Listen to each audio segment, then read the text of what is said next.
All right, we're going to go ahead and get started. My name is Jessica Osborn. I'm the Senior Manager of IT Support Automation. My team does all the support and configuration for our support tools. So anything that we do for that. Today, we wanted to talk to you about a situation that was very prevalent after COVID. So we're COVID put us into this predicament. So Josh joined us and helped us come up with a solution to help us with this in so many different ways. So I'm going to hand it over to Josh and let him introduce himself.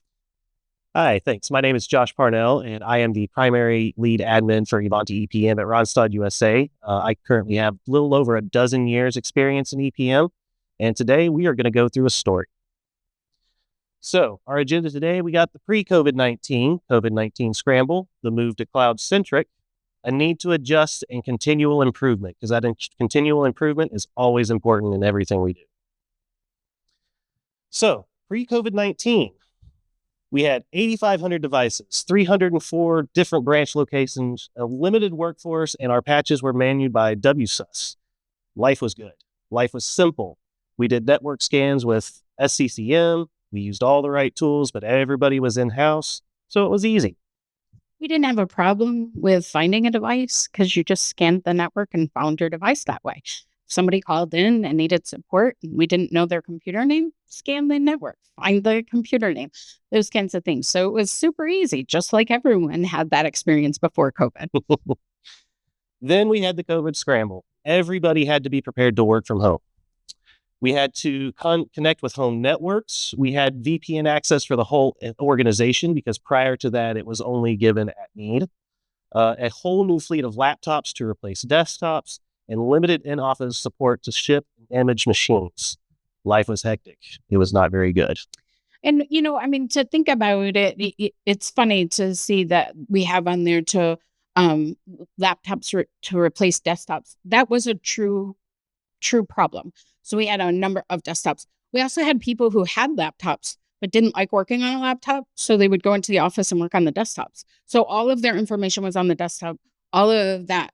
And then on March 13th, everybody packed up what they could in their bag and walked out thinking we'd be out for 2 weeks. And 3 years later, we're just going back. So it was an opportunity that I think a lot of companies went through. Like Josh said, VPN was not regular, but we had to have VPN in order to access a lot of our proprietary software and things like that. So one of the first things we had to do first was move to a cloud-centric workforce. So in order to accomplish that, we had the Google platform. We did environment manager and file director so that we can have settings, applications, and policy delivered over the cloud. We had Ivanti Neurons, and we also had EPM, CSAs, and S3 storage so that we could try to hit as many devices over the internet as possible. And a lot of this, along with going through and making all of these changes, we had to have the support from security, from infrastructure, from all of those different things to make sure that we could move to this and make sure we were keeping a very secure environment, but also being able to reach these devices that we never had to have a problem reaching before. And unfortunately, endpoint patching kind of fell through the cracks during this initial transition stage. It was ugly. Don't ask. It was ugly. So then I come on board, and one of the first things I wanted to do was get patching compliance back into compliance. That was the first thing. So I completely revamped our patching schedule using, what is the rollout projects? I am a big fan of rollout projects. Patch automation is something that's come in, and I haven't really taken a look at that quite yet, but rollout projects are working just fine for me today. So one of the core parts of patching a device is making sure that it reboots promptly so it can actually apply those patches. Users don't like to reboot. They don't like the interruption. They don't like the time it takes. They don't really like being forced to act. But unfortunately, it is a necessary evil. And this is from the the people who are on the phones all the way to the C-level. We had C-suite people that would not ever reboot. They left everything open and never rebooted and never could understand why things would break on their computers or something would not work. Also, the problem that we had was there was the opportunity of not having the agent properly on the machines because we could get to them through the branch network. So we didn't need to have good agents on there. And so that's how patch and compliance fell through.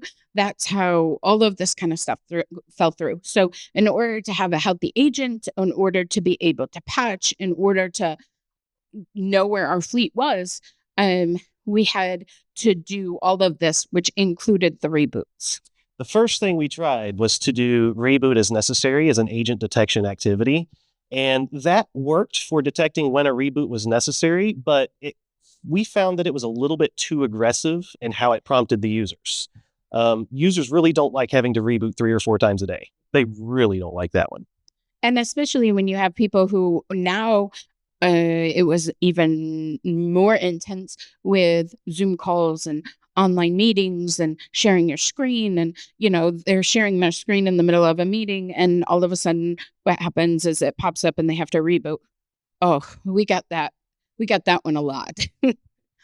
So the challenge that we had was how do we enforce reboots while also giving the customers choice? We don't want to reboot multiple times daily. And unfortunately, there's not really a good way built into EPM in order to do that. So what I found was Neurons bots. Neurons bots are extremely flexible, but we had to do a little bit of groundwork laying first. And keep in mind, one thing I do want to mention, keep in mind, we were behind on patches. So there are a lot of patches that require a reboot. So we would do one patch and it would require a reboot and do another patch. And so we had people, like you said, rebooting 4, 5, 6 times in a day. And we had lots of fun stuff. Lots of angry tickets, emails, and phone calls. So in order to lay the groundwork for this, first we had to build 2 different agent settings. One was a reboot needed detection, is what I gave the name, and it acts as if a reboot is always needed. And the other one was a weekly reboot, because one of the things that we also found was that some stability issues, even if they didn't have patches that needed installed, could be resolved with a reboot. We're heavy on a Google shop. And so we have 9 million Google tabs open. And if you know anything about Google Chrome is a hog. And so if people had 9 million windows open for a week or more than a week, then they would call that something else had broken, and it actually was the reboot. So we transitioned to Google right before all of this. So it's all been a huge learning experience. So we have our 2 agent settings. The prompt, just something to show the user. We've detected that your computer needs a reboot. It's been 1 week or longer since your computer last rebooted, something along that lines. We allow the users to defer the reboot for 3 hours, and we show in the system tray icon. And then we have some pretty aggressive settings on our automatic reboot. If it's logged out for 1 minute, locked or logged out for 3 hours, no response to the reboot prompt for 3 hours, or the reboot deadline exceeds 3 hours. That's pretty aggressive, but we're going to figure out why here in a moment. And then naturally, we have our do not disturb so that certain apps, if they're full screen, it won't prompt in order to make them a little happier. And that was a really good one that we were able to add into that. I say Josh was able to add into that because of the fact of doing presentations and making sure if PowerPoint's open, then it's not going to, reboot the machine or things like that. So that was a good call on that one. So the way we finally decided to start doing the workflow was to leverage Neurons bots. And this was actually kind of a growing experience for us because at the beginning, this was a simple workflow.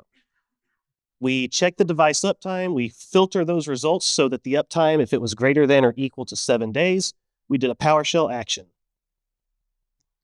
That evolved into a double branch where one would query the uptime greater than or equal to 7 days, and the other one would detect whether or not a reboot was needed.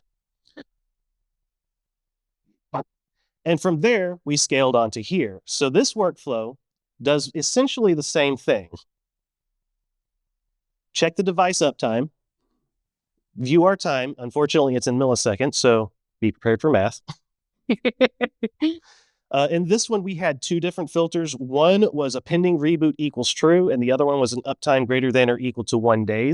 We did this so that the users would never receive a reboot prompt more than once per day. This was really important and was key to making our users not necessarily happy, but happier than they were. Next, this is the meat and taters of it. This PowerShell action starts a process just targeting the Volscan with a specific argument list. One, the reboot behavior, the settings that we created inside of EPM, and the other was reboot with UI, and then a pass-through so that Neurons could actually gather that exit code and we can do something with it in case something failed. Next, we have more filter results. If the action failed, we know that something happened, and for whatever reason, Volscan wasn't able to prompt the reboot like it was supposed to. So this is where we have an install software action. It downloads from the cloud, installs the agent. Whatever was wrong with that agent for whatever reason, it's got a fresh one. We don't have to do anything about it. And again, like I said, that was really important just because our network was not, because we had been on network, we were not fully concentrating on making sure we had good agents on our machine. Right. Found that the hard way. Fortunately, though, between all of the various different agents with Ivanti products that we had significant overlap. So most of the devices that were missing in one product, we were able to ninja in an agent with another product. But the results.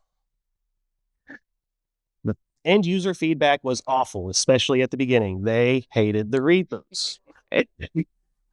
But the technical feedback was pretty spectacular.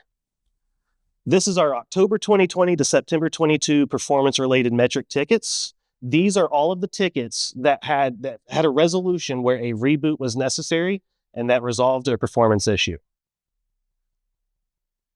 And then October 2022 to present, you can see our average is significantly lower. Now, that said, we do still have some room for improvements. So this is where we intend to utilize more bots, to scrape more logs, to do more actions, so that we can try to fix results before the users ever even know what's wrong. And that is our simple solution for enforcing reboot.